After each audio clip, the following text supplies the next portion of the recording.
Namo Buddhaya dan salam sejahtera untuk kita semua.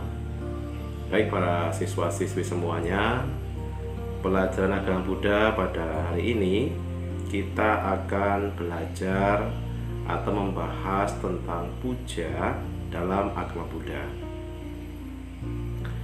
Setelah mengikuti pembelajaran agama Buddha pada hari ini, Bapak harapkan kalian yang pertama akan memiliki pengetahuan tentang puja yang tidak sesuai dengan agama Buddha.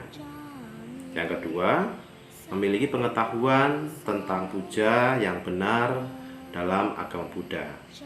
Yang ketiga, menunjukkan sikap peduli ketika berinteraksi dengan guru, dengan teman, dan orang tua setelah mempelajari puja dalam agama Buddha.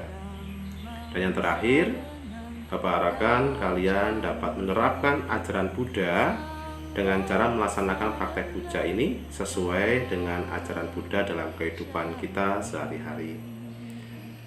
Ya, para siswa-siswi semuanya, kata puja memang tidak asing lagi bagi kita sebagai umat Buddha. Dalam pengertian umum, puja sering diartikan sebagai kegiatan memberi persembahan atau melakukan penghormatan pada objek-objek yang dipuja. Dan ternyata masih ada juga di antara kita sebagai umat Buddha masih kurang memahami arti yang sesungguhnya tentang puja.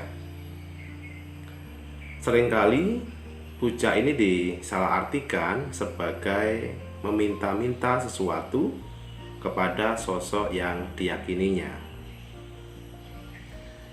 Jika kita membahas peristiwa ribuan tahun yang lalu pada masa sebelum Buddha, puja ini diartikan sebagai persembahan kepada para dewa yang dilakukan dengan mengorbankan hewan, bahkan manusia, kepada para dewa. Mereka pada saat itu meyakini bahwa dewalah yang berkuasa dan dewa mampu mengatur atau melakukan segala sesuatu untuk manusia. Sehingga hal ini dilakukan dengan mereka agar para dewa menjadi senang dan tidak menjatuhkan malapetaka pada manusia. Inilah pemahaman puja pada masa sebelum Buddha.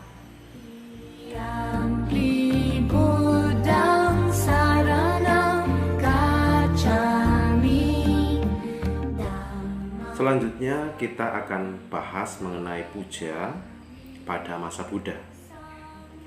Pemahaman puja pada masa Buddha ini sangat jauh berbeda dengan pemahaman puja sebelum adanya Buddha. Jika pemahaman puja sebelum Buddha itu mengorbankan binatang, bahkan manusia untuk sosok dewa, tetapi puja pada masa Buddha diartikan sebagai wata. Apa itu wata? Wata dalam hal ini adalah merawat Buddha dengan membersihkan ruangan, mengisi bak air untuk keperluan Buddha, dan lain sebagainya. Setelah itu, para biku mendengarkan khotbah yang sekarang sering dikenal dengan ceramah Dhamma. Setelah itu mereka mengingat dan melaksanakannya.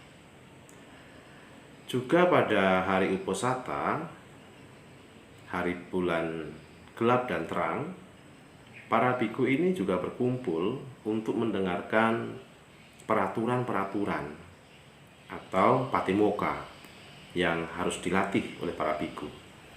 Patimokkha yang didengar dari Buddha ini selanjutnya diulang oleh para biku yang telah menghafalnya. Selain itu, para umat biasa atau para perumah tangga juga melakukan puja kepada Buddha, yaitu dengan cara mempersembahkan bunga, lilin, dupa, dan lain-lain. Dalam pembahasan ini, Sang Buddha juga menegaskan bahwa melaksanakan dhamma atau ajaran yang Buddha ajarkan ini adalah puja yang tertinggi.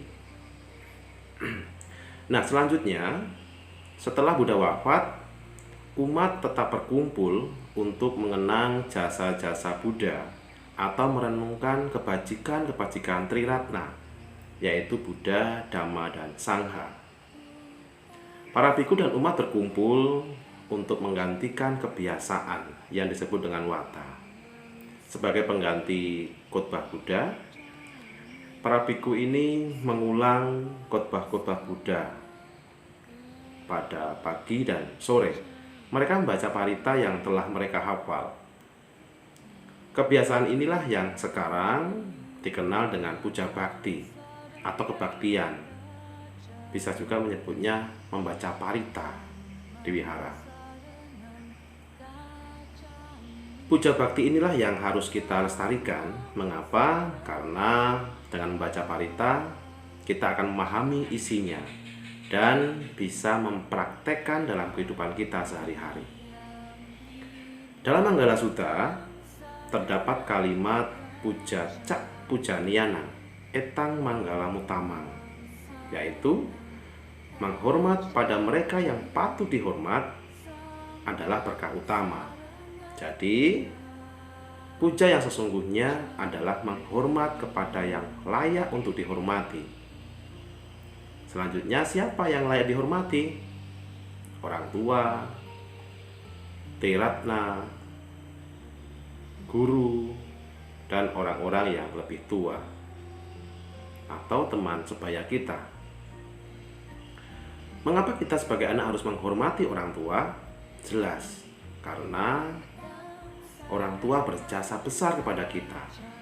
Seorang ibu sudah merawat dari kandungan sampai sekarang. Mereka mencari uang untuk kebutuhan keluarganya atau anaknya. Entah seberapa besar uang yang dikeluarkan mereka untuk kita. Yang jelas, nominalnya sangat besar. Dan yang paling membuat kita terharu pada mereka adalah mereka tidak pernah meminta ganti atau meminta ganti rugi kepada anaknya. Sehingga ada pertanyaan untuk kita semua. Apakah layak jika orang tua sedih itu karena kita? Orang tua sedih karena anaknya? Tentu saja tidak. Selanjutnya, mengapa Triratna atau Buddha, Dhamma, dan Sangha layak untuk kita hormati? Jelas, karena Buddha telah mencapai penerangan sempurna dan mengajarkan Dhamma yang sangat berharga. Untuk siapa? Untuk kita semua. Juga para biku yang menjalankan ajaran Buddha dan membimbing kita untuk ikut mempraktekkan Dhamma, ajaran Sang Buddha. Selanjutnya, mengapa para guru juga layak untuk kita hormati? Karena guru sangat berjasa juga, karena telah mengajar dan mendidik, mengajarkan berbagai ilmu pengetahuan dan keterampilan yang menjadikan kita sebagai siswa mampu mengingatkan taraf hidupnya melalui ilmu pengetahuan, sehingga tidak layak juga jika kita sebagai siswanya berbuat hal-hal yang buruk padanya. Seperti apa hal-hal buruk itu? Banyak.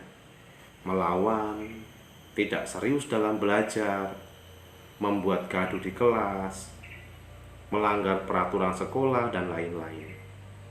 Yang jelas, yang membuat guru itu merasa sedih. Selain menghormat, ada amisa puja yang memberikan arti persembahan atau donasi kebutuhan-kebutuhan pokok biku.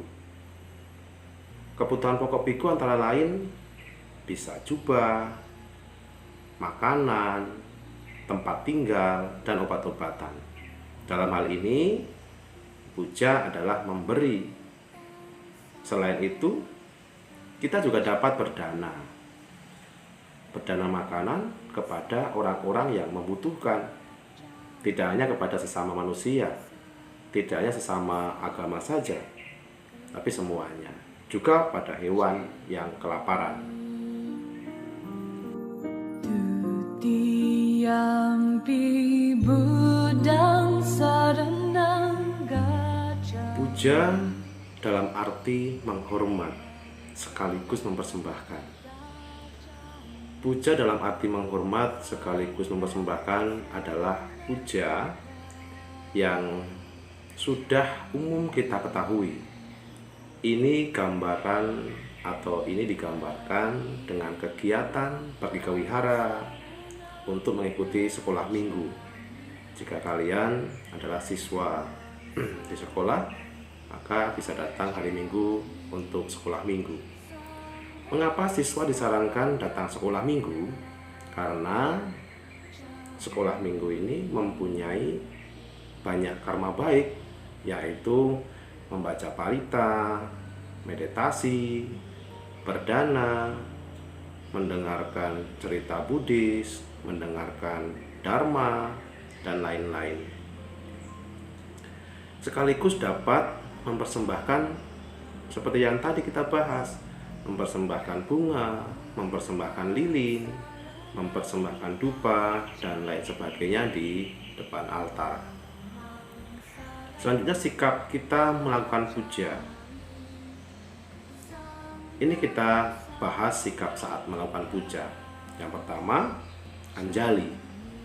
Anjali adalah sikap menghormat dengan cara merangkapkan kedua telapak tangan di depan dada.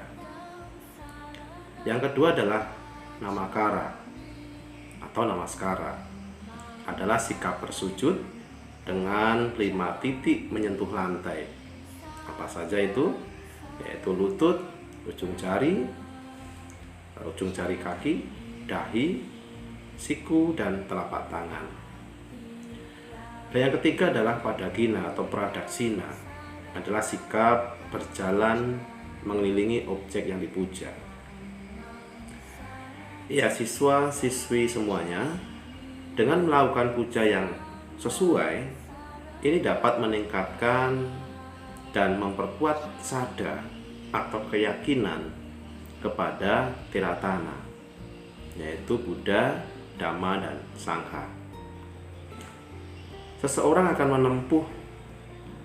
menumbuh kembangkan pengertian dan pandangan yang benar, tidak mempunyai pandangan yang salah. Teman di sekolah juga akan senang berteman dengan kita. Guru akan bangga dengan sikap kita di sekolah. Orang tua juga akan bahagia melihat anaknya telah melakukan hal-hal yang benar. Jadi para siswa-siswi semuanya yang Bapak sayangi, puja ini bukanlah meminta-minta sesuatu kepada Buddha atau kepada dewa, tetapi puja ini adalah memberikan penghormatan dan persembahan kepada mereka yang patut menerima persembahan, sehingga dengan mempersembahkan atau dengan mempelajari pada materi hari ini, kita sebagai anak dapat bersikap yang baik pada orang tua kita. Kalian juga sebagai siswa bisa melakukan hal-hal yang patut kepada guru, juga bersikap baik pada teman. Demikian yang bisa Bapak sampaikan. Semoga ini bermanfaat dan bisa dipraktekkan dalam kehidupan sehari-hari di sekolah maupun di lingkungan masyarakat. Sekian, terima kasih. Namo Buddhaya. Buddhang saranang gacchami, Dhammang saranang